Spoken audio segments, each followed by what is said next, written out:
अस्सलाम वालेकुम। Video lecture series के फ़ेज़ 2 के अंदर हम आपको खुशामदीद कहते हैं और इंशाल्लाह इस लेक्चर सीरीज़ में हम कोशिश करेंगे कि आपको जितनी मैक्सिमम जो रिमेनिंग टॉपिक आपके बाकी रह गए हैं उनसे रिलेटेड इन्फॉर्मेशन प्रोवाइड की जा सके। हमारे पास जो आज का टॉपिक है वो कैश बुक है। इसका हमने इंट्रोडक्शन आपको एक क्लास में दे दिया था कि कैश बुक क्या होती है, और एक ब्रीफली थोड़ा सा मज़ीद इसकी वजाहत कर दूं कि कैश बुक हम दरअसल बनाते इसलिए हैं कि जो हमारे पास कैश की ट्रांजैक्शन का कितना हमारे पास कैश इन हुआ है और कैश कितना आउट हुआ है, यानी हमें कितनी पेमेंट रिसीव हुई है और बिज़नेस में कैश की इनफ्लो कितना हुआ है और बिज़नेस से कैश का आउटफ्लो कितना हुआ है, और फिर उसके मुताबिक जो बैलेंस बचता है दरअसल वो हमारा कैश इन हैंड कहलाता है। इस बारे में हमने जो है तफसील से डिस्कस किया था पिछली वीडियो में, और इस वीडियो में हम इंशाल्लाह जो हमारे पास क्वेश्चंस हैं उन्हें हम कोशिश करेंगे कि सॉल्व कर सकें और आपको इस बात में भरपूर कॉन्सेप्ट दे सकें कि प्रैक्टिकली ये सवाल कैसे सॉल्व किया जाता है। हमारे पास जो रेफरेंस बुक है, जो किताब है हमारे पास, उस किताब का हमारे पास एक जो सवाल है वो हमने यहाँ पर लिया हुआ है। प्रॉब्लम 8.1.1 पेज नंबर 200 के ऊपर ये सवाल है। अब इस सवाल के अंदर आपने जो पहले ट्रांजैक्शन करी हुई है जर्नल की, लेजर, ट्रायल बैलेंस की, उसी अंदाज की ट्रांजैक्शंस होती है। अब उसी ट्रांजैक्शन या उसी अंदाज के ट्रांजैक्शन से हम इस क्वेश्चन को सॉल्व कर रहे होते हैं, तो हम कोशिश करेंगे कि हम इस क्वेश्चन को पर्टिकुलर को सॉल्व करें। अब मैं इस सवाल को रीड करके क्वेश्चन को हाथ क्या सॉल्व करूंगा, मैं क्वेश्चन को थॉरली रीड नहीं कर सकता वरना इसमें टाइम ज़्यादा ज़ाया हो जाएगा। अब ये जो ट्रांजैक्शन है ये है जुलाई के महीने की, और उसमें जो है वो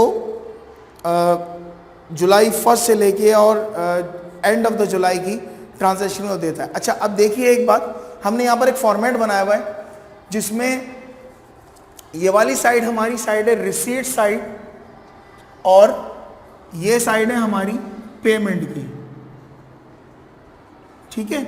तो ये हमारी एक तरह से डेबिट साइड है और ये एक तरह से क्रेडिट साइड है, राइट। आपको यहां पर देखने में डेट का कॉलम है, पर्टिकुलर है, पोस्ट रेफरेंस, ये सेल्स डिस्काउंट है, कैश है और बैंक है। अब आपकी क्रेडिट साइड पे वही date, particular, post reference, purchase discount, cash और बैंक। ये सवाल किताब के डबल पेज पर होगा, सॉरी रजिस्टर के डबल पेज पर होगा।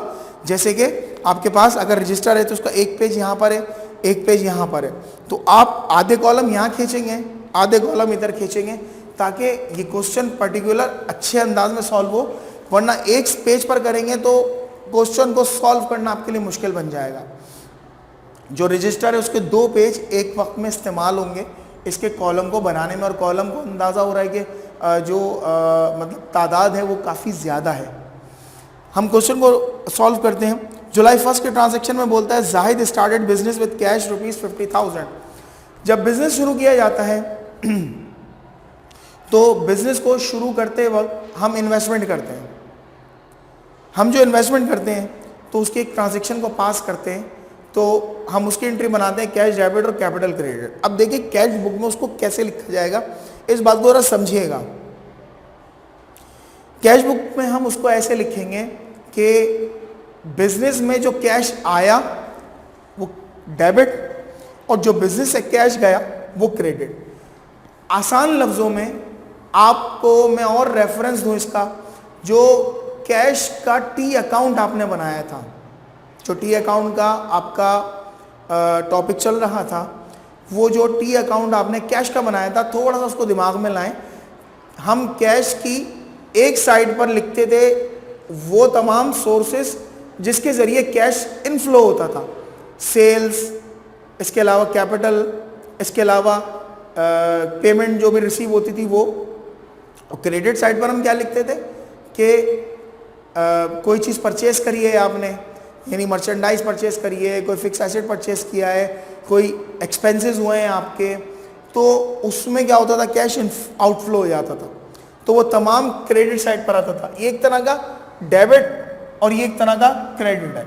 अब वो बोलते हैं बिजनेस में इन्वेस्टमेंट हुई है। बिजनेस जब इन्वेस्टमेंट होती है तो एंट्री आप क्या बनाते हैं, कैश को डेबिट करते हैं और कैपिटल को क्रेडिट करते हैं। ये एंट्री बनती है तो कैश डेबिट है कैपिटल की वजह से। तो हम यहां पर आएंगे, सबसे पहले हम क्या करेंगे, जुलाई की फर्स्ट, कैश डेबिट है कैपिटल की वजह से, ये कैश डेबिट है कैपिटल की वजह से, और अमाउंट है इसकी 50,000 कैश के कॉलम में लिख दी जाएगी। ठीक है, क्योंकि कैश की इन्वेस्टमेंट हुई है आपके पास। आगे चलते हैं, जुलाई फर्स्ट में ही बोलता है वो, हायर अ शॉप एट 1500 पर month and 6 month paid rent in advance. वो आपसे कहता है कि आपने 6 महीने का किराया दिया है, तो उस लिहाज से ये 9,000 रुपये बनते हैं। आपने एडवांस किराया दिया, जब एडवांस किराया दिया जाता है तो उसकी एंट्री क्या बनाते हैं जी आप, प्रीपेड रेंट और कैश। अब देखिए यहां पर कैश कहां आया, क्रेडिट साइड पर। यहां पर आएंगे हम, जुलाई फर्स्ट, कैश क्रेडिट है किसकी वजह से, प्रीपेड रेंट 1500 मल्टीप्लाई बाय 6 और अमाउंट हमारे पास आ रही है 9,000। ठीक है, चूंकि कैश की सूरत में गई है इसलिए वो कैश से चला जाएगा। आगे चलते हैं, 2 तारीख में बोलते हैं purchase merchandise on cash, purchase merchandise on cash. तो अब मैं तमाम ट्रांजैक्शन को डायरेक्टली करूंगा, और इस बात को समझिएगा कि जब हम ट्रांजैक्शन को डायरेक्टली करेंगे तो पोस्ट कैसे करेंगे। मर्चेंडाइज परचेज की है आपने, जब मर्चेंडाइज को परचेज करते हैं तो कैश हमारे पास से चला जाता है। ठीक है, कैश हमारे पास से चला जाता है।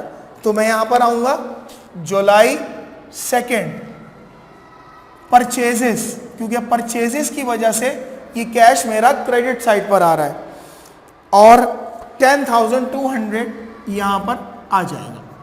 ठीक है, आगे चलते हैं 5 में, सोल्ड मर्चेंडाइज ऑन कैश, माल बेचा है आपने कैश के ऊपर, माल बेच दिया तो पैसा आ गया।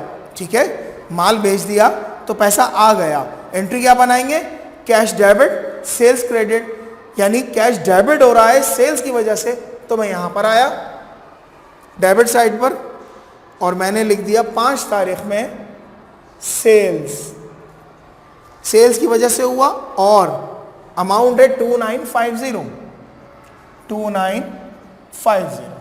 राइट। अच्छा, ये 5 तारीख की ट्रांजैक्शन थी हमारे पास। अब 6 में आते हैं, परचेज शॉप फर्नीचर। क्या मतलब, शॉप फर्नीचर था जो आपने खरीद लिया। जब शॉप फर्नीचर आपने खरीद लिया तो उसका मतलब कैश आपके पास से चला गया। किसकी वजह से गया, शॉप फर्नीचर की वजह से। तो यहां पर आ जाइए, तारीख डाल देते हैं हम 6 और लिख देते हैं हम shop furniture, right. Shop furniture खरीदा है हमने 7,500 रुपए का, 7,500 का। अच्छा, अब तक तमाम ट्रांजैक्शन कैश से रिलेटेड आ रही है, बैंक की कोई ट्रांजैक्शन नहीं आई। जब बैंक की आएगी तो बैंक में एंट्री होगी वहां पर। अब देखें 9 तारीख में बोलता है कैश डिपॉजिटेड इनटू बैंक। बेटे कैश डिपॉजिटेड इनटू बैंक को हमें समझना होगा। 2 बातें जिनका हमने पिछली वीडियो में भी आपसे जिक्र किया था, मैं फिर से गो थ्रू कर देता हूं। कहलाती है एक चीज कॉन्ट्रा एंट्री। ठीक है जी, कॉन्ट्रा एंट्री। कॉन्ट्रा 2 तरह की होती है कि जब बैंक से बैंक में पैसा डिपॉजिट करवाया जाए या विड्रॉ करवाया जाए। ठीक है, विड्रॉ का मतलब है कि पैसे निकलवाएं आपने।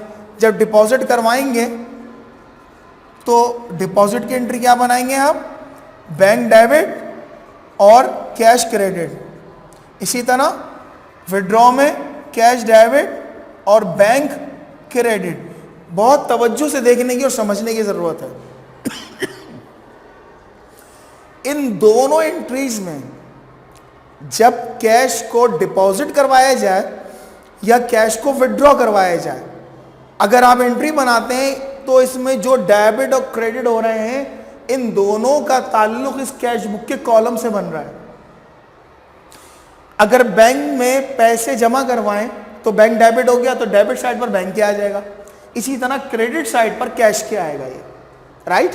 अब तक जितने ट्रांजैक्शन है और इसके अलावा जितनी भी ट्रांजैक्शन होंगी, उन सबका एक इंपैक्ट आएगा यहां पर, या तो डेबिट पर आएगा या क्रेडिट पर आएगा। क्यों? क्योंकि उससे रिलेटेड कॉलम मौजूद नहीं है, सिर्फ कैश और बैंक है। या तो आप कैश पे खरीदेंगे या आप बैंक के जरिए खरीदेंगे, ठीक है। और अगर उधार होगा तो वो तो आएगी ही नहीं यहाँ ट्रांजैक्शन, क्योंकि उसमें कैश इन्वॉल्व नहीं होगा। कैश और बैंक दोनों इन्वॉल्व है, तो एक ऐसी एंट्री कि जिसमें ये दोनों अकाउंट्स इन्वॉल्व है, उसे हम जनरल सेंस में बोलते हैं कॉन्ट्रा एंट्री है हमारी, राइट। तो अब हम क्या करते हैं, इसी तरह आप दूसरी वाली देखें, जब आप विड्रॉ करवाने वहां भी कैश डेबिट और बैंक क्रेडिट हो रहा है। तो दोनों सूरतों में हमारे पास दोनों अकाउंट दोनों तरफ के यूज होंगे, तो इसीलिए इस एंट्री को कॉन्ट्रा का नाम दिया गया है, ठीक है। अब मैं इस एंट्री को बनाने जा रहा हूं, जरा देख लीजिए एक नजर। वो आपसे सवाल में रिक्वायरमेंट करते हैं, वो कहते हैं कि आपने कैश डिपॉजिट करवाया बैंक में 12,000 का। जब बैंक में डिपॉजिट करवाया तो क्या एंट्री बन जाएगी, बैंक और कैश। कैश चला गया ना आपके पास, बैंक बढ़ गया, बैंक डेबिट साइड है, तो डेबिट साइड पर मैं आया और अमाउंट कितनी ली है इन्होंने, 9 तारीख में 12,000 की। यहां मैंने लिखा 9, पहले मैं अमाउंट लिख देता हूं 12,000, बैंक में डेबिट हो गया। और यहां पर लाजमन बैंक डेबिट हुआ है, किसकी वजह से, कैश की वजह से, तो मैंने लिख दिया सिंपल कैश। अच्छा, इसी तरह इस एंट्री के आगे मैं लिख दूंगा कैपिटल सी। ये इस बात को मेंशन करेगा ये कॉन्ट्रा एंट्री बनी हुई हमारी। आइए, एक इंपैक्ट लिखा, अब दूसरा इंपैक्ट लिखेंगे क्रेडिट साइड पर। यही तारीख लिखी मैंने 9, और मेरा कैश क्रेडिट है किसकी वजह से, बैंक की वजह से, तो मैं आया यहां पर लिखा मैंने बैंक और अमाउंट लिख दी कैश के कॉलम में 12,000, और यहां पर मैंने लिख दिया वो कैपिटल सी। मैं एक बार फिर से बता देता हूं, तवज्जो से देख लीजिए। वो उन्होंने कहा ट्रांजैक्शन में कि कैश बैंक में जमा कराया। जब कैश बैंक में जमा होता है तो बैंक डेबिट होता है, कैश क्रेडिट होता है। बैंक के डेबिट तो डेबिट साइड आया, बैंक को डेबिट कर दिया। कैश क्रेडिट है, क्रेडिट साइड पर कैश को क्रेडिट कर दिया, और उस जगह पर उनकी वजूहात लिख दी। ये तो हम पहले से करते हुए आ रहे हैं, ये हमारे लिए कोई नई वजह नहीं है कि डेबिट की वजह क्रेडिट में होती है और क्रेडिट की वजह डेबिट में होती है।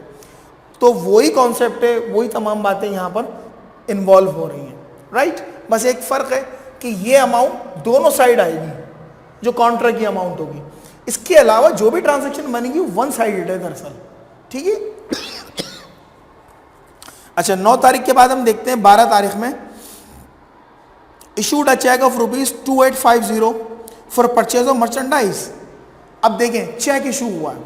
जब चेक इशू होता है तो हमें यह बात पता है, इशुएंस के टाइम पर हम बैंक क्रेडिट कर देते, मगर रिसीविंग के टाइम पर बैंक को डेबिट नहीं किया जाता।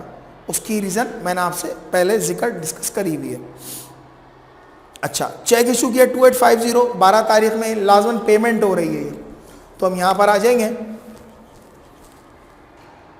12 तारीख में परचेज ऑफ मर्चेंडाइज है। इसका मतलब क्या आएगा, परचेजेस का अकाउंट आएगा, परचेजेस क्रेडिट हो जाएंगी। यानी दरअसल परचेजेस क्रेडिट नहीं है, ये कैश क्रेडिट है परचेजेस की वजह से। 2850 हमने बैंक के कॉलम में लिख दिया। आगे चलते हैं, 15 तारीख में बोलते हैं कैश सेल्स। कैश सेल्स है 6,900 रुपए की। अच्छा, उसमें इंक्लूडिंग चेक 4,900 रुपये की बोल रहा है वो, 6,900 रुपये की कैश सेल्स हैं। तो 15 तारीख में आप एंट्री सेल्स की बनाते हैं, कैश की बनाते हैं तो क्या बनाते हैं, कैश डेबिट और सेल्स क्रेडिट। इसका मतलब कैश डेबिट हो रहा है सेल्स की वजह से और 6,900 रुपये से, राइट। आगे चलते हैं। इसी तरह 18 तारीख में बोलता है कि receive cheque from Hamid and sons 2185 with full settlement of 2,200। अब देखें सेटलमेंट का लफ्ज़ आया है, सेटलमेंट का लफ्ज़ आया है तो हमें ये बात समझनी ज़रूरी है कि सेटलमेंट का दरअसल मतलब क्या होता है। और ये बात हमने बहुत तफसील से डिस्कस की हुई है कि जब भी सेटलमेंट का लफ्ज़ आता है तो इसका मतलब वो अकाउंट को ख़त्म कर रहा है। दूसरी बात, वो अकाउंट को ख़त्म करने के साथ साथ क्या कर रहा है, एक डिस्काउंट का जिक्र कर रहा है। सेटलमेंट में डिस्काउंट लाजमन आता ही आता है। तो हम यहाँ पर देख लेते हैं 2,200 का अकाउंट था 2185, तो इसका मतलब यहाँ पर जो डिस्काउंट आ रहा है वो 15 रुपये का आ रहा है। अब देखें एंट्री में हम सिंपल कर देंगे क्योंकि रिसीविंग हुई है, तो ज़रा देखिएगा कस्टमर से रिसीव करेंगे तो लाजमन अकाउंट रिसीवेबल इन्वॉल्व होगा यहाँ पे। 18 तारीख में ट्रांजैक्शन है। अच्छा, अब मैं इसकी एंट्री अगर बनाता हूँ, जर्नल एंट्री देख लें, अगर जब फंसने लगे ना जर्नल एंट्री बना लें। सेटलमेंट हो रही है तो इसका मतलब है कि मेरे पास कैश आ गया और अकाउंट रिसीवेबल ख़त्म हो गया। अकाउंट रिसीवेबल था 2,200 रुपये का, पैसे कितने मिले मुझे 2185 के। इसका मतलब यहाँ पर आएगा लाजमन सेल डिस्काउंट 15 रुपये का, सही है। जब आप इसको बैलेंस करेंगे तो ये बैलेंस हो जाएगा। अब इसको लिखेंगे कैसे, ये देख लीजिए। अकाउंट रिसीवेबल ख़त्म हो रहा है मेरा, मैं यहाँ पर आया, यानी कैश और सेल डिस्काउंट दोनों, क्योंकि दोनों कॉलम है ना मेरे पास, ये दोनों डेबिट है किसकी वजह से, अकाउंट रिसीवेबल की वजह से। तो मैं यहाँ पर आया, मैंने लिखा अकाउंट्स रिसीवेबल, ब्रैकेट में लिख दिया पार्टी का नाम हामिद एंड सन्स। अब कैश कितना मिला इनसे 2185 और डिस्काउंट कितना मिला 15 रुपए। ठीक है, डिस्काउंट मैंने दिया। अगर आप इन दोनों को जमा कर देंगे तो यही वैल्यू बन जाएगी। ठीक है, तो इस तरह हम इसको यहां पर पोस्ट कर देंगे। आगे बढ़ते हैं। 21 तारीख में वो आपसे बोलता है काउंटर सेल्स 6,500 इंक्लूडिंग 2 चेक्स। तो काउंटर सेल्स का मतलब भी कैश सेल्स ही होता है। तो 21 सेल्स की वजह से पैसा आ गया आपके पास 6,900 का, राइट। आगे बढ़ते हैं। अच्छा, 24 तारीख में बोलता है paid to Talpur and sons cash ₹8,000 and cheque 1890 with full settlement 10,000। अब देखें, वो ये बोलता है 10,000 का अकाउंट था, 10,000 का अकाउंट था और उस 10,000 के अकाउंट के अगेंस्ट में 8,000 का कैश दिया गया, यानी आपने पेमेंट करी है 8,000 के कैश की और 1,890 रुपये का आपने, यानी 1,890 रुपये चेक के ज़रिए दिए।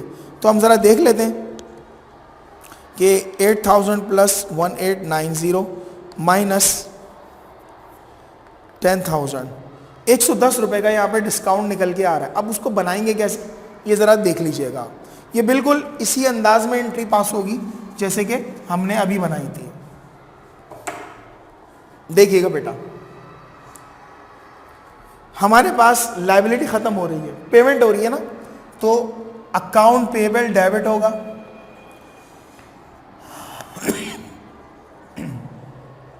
इसी तरह पेमेंट हो रही है कैश के ज़रिए और बैंक के ज़रिए। ठीक है। अच्छा, अकाउंट पेएबल कितना था 10,000 रुपये का, वो 10,000 रुपये से ख़त्म हो जाएगा। कैश कितना दे रहे हैं आप 8,000 का, वो 8,000 रुपये क्रेडिट कर दें और 1,890 रुपये चेक में डाल दें। ठीक है, ये भी बैलेंस नहीं है तो यहाँ पर आ जाएगा परचेज डिस्काउंट 110 रुपए का। ठीक है, तो इस तरह अब देखिएगा ये तीनों अकाउंट क्रेडिट हो रहे हैं, किसकी वजह से? अकाउंट पेबल की वजह से। ठीक है, तो मैं 24 तारीख में क्रेडिट पर आया और मैंने यहां पर लिख दिया अकाउंट्स पेबल, ब्रैकेट में लिखा पार्टी का नाम तालपुर। ठीक है, और अब देखें कैश में लिखूंगा 8,000 रुपए, राइट। बैंक में लिखूंगा 1,890 रुपए और परचेज डिस्काउंट में लिखूंगा 110 रुपए।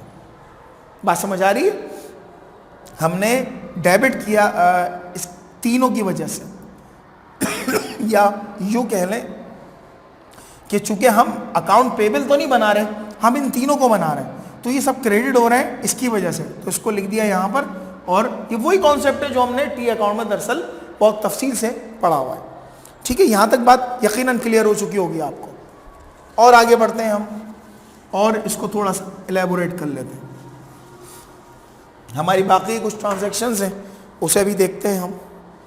अच्छा, 25 तारीख में बोलते हैं paid electric charges.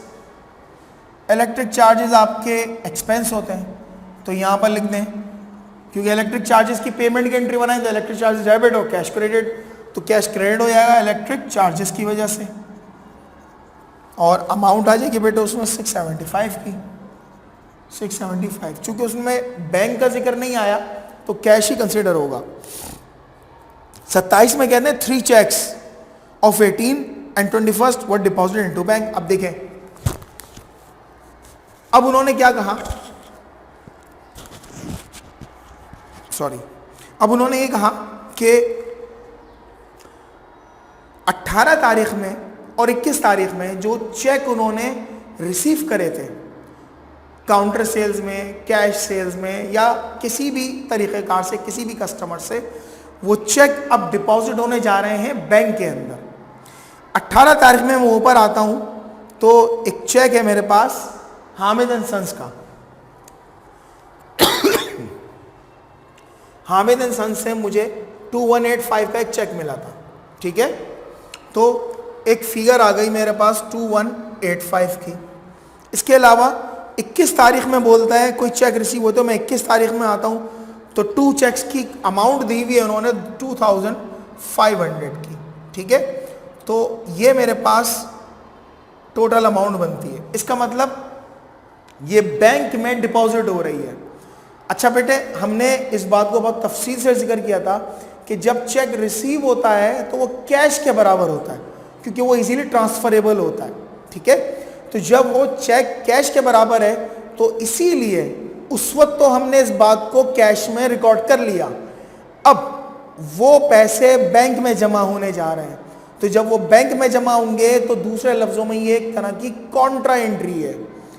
Contra entry क्या है? या तो डिपॉजिट हो कैश या फिर विड्रॉ होना चाहिए। ठीक है, या तो कैश डिपॉजिट होगा ये कैश विड्रॉ होगा। तो जब कैश डिपॉजिट होगा तो उस सूरत में पैसा बैंक में चला जाएगा और कैश आपका कम हो जाएगा। यानी आप एंट्री जो बनाएंगे वो बनाएंगे बैंक डेबिट और कैश क्रेडिट। ये पैसा बैंक में जमा हो रहा है, तो अब मैं देखें डेबिट साइड पर आता हूं तो बैंक मेरा डेबिट होगा, कैश कम होगा। तो अब जरा आइए देखिए, 27 तारीख 27 बैंक मेरा डेबिट है कैश की वजह से, तो मैं लिख लूंगा यहां पर कैश। अच्छा, यहां पर एक काम और भी कर सकते हैं आप, ब्रैकेट में लिख दें डिपॉजिटेड, तो उसको थोड़ी आसानी हो जाएगी आपको, डिपॉजिटेड। ठीक है, और यहां लिख दें कॉन्ट्रा और बैंक में ये फिगर डाल दें 4685 राइट। इसी तरह दोबारा से यहां पर आ जाइए 27 कैश क्रेडिट है बैंक की वजह से, तो यहां लिख दें बैंक। अच्छा, इधर भी आप लिख दें डिपॉजिटेड और इधर भी लिख दें आप डिपॉजिटेड। ठीक है, और यहां पर लिख दें सी और 4685 कैश के कॉलम में आपकी अमाउंट आ जाएगी। ठीक है, तो इस तरह हमारे पास ये अगेन एक कॉन्ट्रा एंट्री आई है, मगर ये अगेन कॉन्ट्रा एंट्री वो है कि जो कि चेक रिसीव करे हुए थे आपने, ये कैश उस रियल कैश करेंसी नोट जमा नहीं हुए बल्कि चेक जमा हुए। तो इस बात की दलील है कि जो चेक रिसीव होता है वो कैश के ही बराबर होता है, वरना अगर आप उस टाइम पर भी बैंक में डाल देते तो अभी भी बैंक में डालते तो डबल एंट्री पास हो जाती, लाजमन अकाउंटिंग ट्रीटमेंट फिर वहां पे गलत हो जाती। तो इस बात की दलील साबित हो गई कि हम जो चेक रिसीव करते हैं वो ऑन द स्पॉट बैंक नहीं कंसिडर होता अनटिल अनलेस के वो ये खुद कह दे कि ये बैंक में डिपॉजिट करवा रहे हैं आप। ठीक है, तो तब तो बैंक कंसिडर हो जाएगा, अदरवाइज कंसिडर नहीं होगा, वो कैश के इक्विवेलेंट होगा। आगे चलते हैं। 27 तारीख में हमने जो ट्रांजैक्शन पास की थी उसके बाद हम मज़ीद आगे बढ़ते हैं और अपने क्वेश्चन को मुकम्मल करने जाते हैं। 27 तारीख के बाद वो आपसे ये कहता है बेटा 28 में withdrew cash from bank for office use and 1500 for private use. अब देखें उसने फिर एक आपको थोड़ा सा टिपिकल बना दिया। वो कहता है आपसे कि कैश विड्रू किया बैंक से, जब कैश बैंक से निकलेगा तो लाजमन बैंक क्रेडिट हो जाएगा, और दो तरीकों में इस्तेमाल कर रहा है वो। एक कह रहा है कि ये ऑफिस यूज में भी इस्तेमाल होगा और पर्सनल यूज में भी होगा। तो जो ऑफिस यूज में होगा तो उसको कह देंगे हम कैश डेबिट, और जो पर्सनल यूज में होगा उसमें हम कह देंगे ड्राइंग डेबिट, और बैंक से पैसा निकला तो बैंक क्रेडिट। ठीक है, अब 5,000 रुपये बैंक से निकलवाए हैं आपने ऑफिस यूज के लिए, और 1,500 रुपये ड्राइंग के लिए निकलवाएं प्राइवेट यूज के लिए, तो ये हो जाएगा आपका 6,500 रुपये टोटल बैंक से आपने निकलवाए हैं। अच्छा, अजीब बात है, जो दो ट्रांजैक्शन आई थी कॉन्ट्रा की वो डिपॉजिट की थी, विड्रॉ की पहली दफा आई है। जरा देख लीजिए विड्रॉ में क्या करेंगे आप। अच्छा, 28 तारीख ये कैश और बैंक ये कॉन्ट्रा एंट्री है दरअसल। आइए 28 तारीख में कैश डेबिट है बैंक की वजह से, कैश डेबिट हो गया बैंक की वजह से, विड्रॉ कॉन्ट्रा, कैश के कॉलम में फिगर आ जाएगा 5,000 रुपये। अभी समझ में आ रहा है ना कि 6,500 क्यों नहीं लिख रहा मैं यहाँ पर, बैंक कैश में कितना आया 5,000 आया ना, तो जो कैश में आएगा फिगर वो यहाँ लिखा जाएगा। इसी तरह दोबारा से यहाँ आ जाए 28 तारीख, और यहाँ पर आप लिख दीजिए कैश और विड्रॉ, और ये आ जाएगी कॉन्ट्रा। इसी तरह से आप 5,000 रुपये बैंक के कॉलम में क्रेडिट कर देंगे क्योंकि बैंक से पैसे निकले हैं। अब ड्राइंग की एंट्री आ जाएगी तो वो सिंपल है कि ड्राइंग डेबिट बैंक क्रेडिट है ड्राइंग की वजह से, तो आप अगेन 28 तारीख और यहाँ पर लिख लेंगे आप ड्राइंग्स 1,500 रुपये से मज़ीद। ठीक है, तो ये एक इम्पैक्ट जो था वो आपने यहाँ पर इसका शो कर दिया, और दूसरा इम्पैक्ट जो था वो कॉन्ट्रा एंट्री में दरअसल आपने शो किया हुआ है। अच्छा, आगे चलते हैं।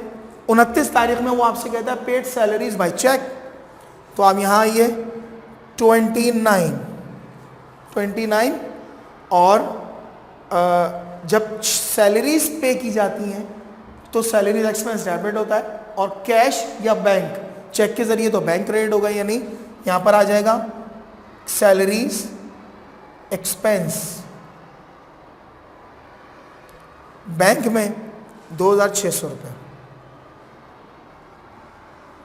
ठीक है बेटे, तो इस तरह आपका ये क्वेश्चन जो है वो कैलकुलेशन के एतबार से मुकम्मल हो जाता है।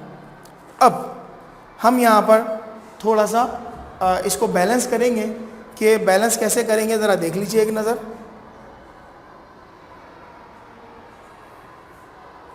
इन सब की दरअसल होगी टोटलिंग। अब हम टोटल कर लेते हैं। तो उसको ज़रा हम देख लेते हैं कि टोटल कैसे करेंगे। पहले इस कॉलम को करते हैं 50, 2950, 6900, 2185, 6900,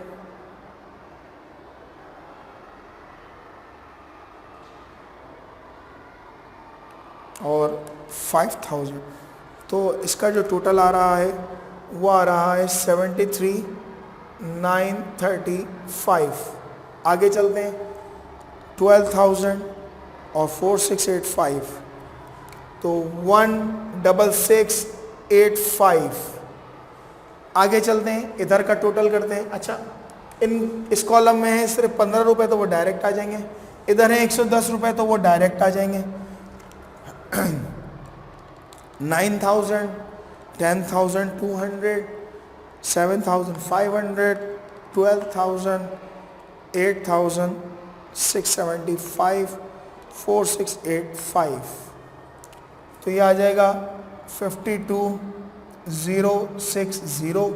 और इसी तरह उस कॉलम में भी 2850 प्लस 1890, 5,000, 1,500 और 2,600, तो 13,840। अब ज़रा देखिए, वही हमारे पास लॉजिक है कि कैश और कैश आपस में बैलेंस होंगे। किस तरह से?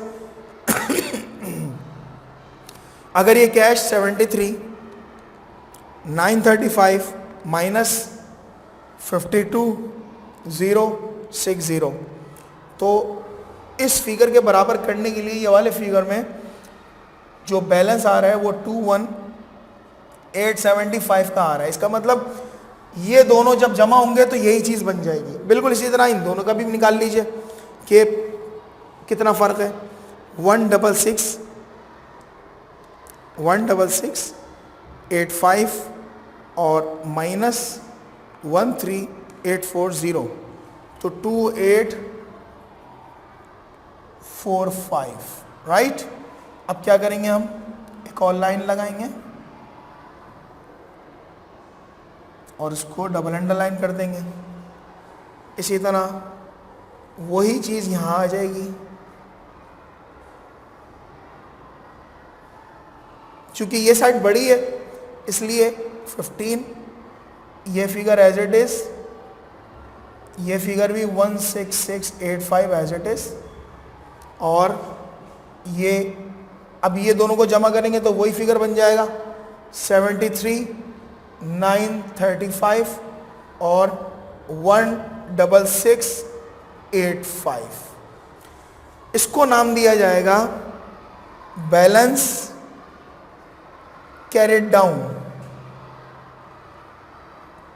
और यही चीज़ आ जाएगी वापस से इधर 21,875 और 2845।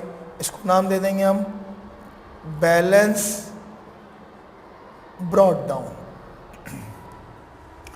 यहाँ आके क्वेश्चन मुकम्मल हो गया। अब इस बात को थोड़ा सा समझिए, जो बैलेंसेस निकले इनका क्या मतलब है, इसको इंटरप्रीट कैसे करेंगे। इस बात का देखिए मतलब ये है लॉजिकल कि आपके पास कैश का इनफ्लो हुआ 73,935 का मुख्तलिफ तरीक़ों से, और कैश का आउटफ्लो कितना हुआ 52,060। इसका मतलब ये कैश आया, उसमें से कैश माइनस हो गया, तो बचा कितना आपके पास 21,875 रुपये इस वक्त फिजिकली पड़ा हुआ है आपके पास, राइट। इसी तरह बैंक में आए 16,685 रुपये, तो बैंक में से चले कितने गए 13,840, बचे कितने बैंक में 2,845 रुपये, राइट। इसका मतलब ये है कि जो इनफ्लो हुआ था और जो आउटफ्लो हुआ था उसका आपने एक बैलेंस निकाला, ठीक है। जितना इनफ्लो हुआ था और जितना आउटफ्लो हुआ उसका एक बैलेंस निकाला आपने, और उस बैलेंस को आपने यहां पर शो कर दिया कि ये बैलेंस बच गया। अब इस सवाल में ओपनिंग बैलेंस नहीं था कोई। आप याद करें 1999 का क्वेश्चन, 2000 का क्वेश्चन जो जनरल में आपने करा था, आपको उसमें ओपनिंग बैलेंस नजर आता था, क्योंकि वो कैश बुक के सवाल को कह रहे थे कि इससे ट्रांजैक्शन बनाए आप। तो जब ओपनिंग बैलेंस अब नहीं है, इसमें नहीं है, लेकिन इस मंथ की कैश बुक बनाने के बाद आप इस काबिल हो गए कि आपके पास ये बैलेंसेस क्लोजिंग निकल आए। और इस बात का जिक्र मैंने आपसे पहले भी किया था कि जो क्लोजिंग इस साल की होती है वो अगले या इस मंथ की होगी, वो अगले मंथ की ओपनिंग कहलाएगी। अब जब आप जुलाई के बाद अगस्त की कैश बुक बनाने जाएंगे तो इन दोनों बैलेंसेस को यहां पर पुट कर देंगे as a opening balance, balance brought down, और उसके बाद ये ट्रांजैक्शन लाजमन दोबारा चलेंगी।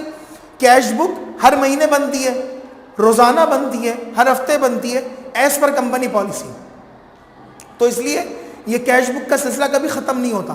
बिजनेस में कैश आता भी है, बिजनेस से कैश जाता भी है। तो इसलिए हमें इस बात को ध्यान में रखना है, तवज्जो से देखना है कि बिजनेस में जो ट्रांजैक्शन हो रही हैं उनकी क्या रिक्वायरमेंट है और वो किस बेस के ऊपर चल रही हैं। राइट, ये हमारा कैश बुक का बुनियादी तौर पर एक क्वेश्चन था, बहुत कॉम्प्रिहेंसिव क्वेश्चन था, जिसमें बहुत सारे कॉन्सेप्ट उन्होंने दिए कि अगर बैलेंस ना हो तो किस तरह से करेंगे काम, कॉन्ट्रा एंट्रीज कैसे बनेंगी, इसके अलावा जो चेक्स की रिसीविंग, डिपॉजिट, सेटलमेंट कैसे होगी, वो तमाम कॉन्सेप्ट एक ही सवाल के अंदर उन्होंने बता दिए और समझा दिए। इंशाल्लाह अगली वीडियो में हम अगले क्वेश्चंस को भी देखेंगे और इस सवाल को बार बार देखिएगा, वीडियोस को रिपीट कीजिएगा। फिर भी कोई प्रॉब्लम आए, कोई बात समझ में ना आए तो आप हमसे रब्ता कर सकते हैं। अस्सलाम वालेकुम।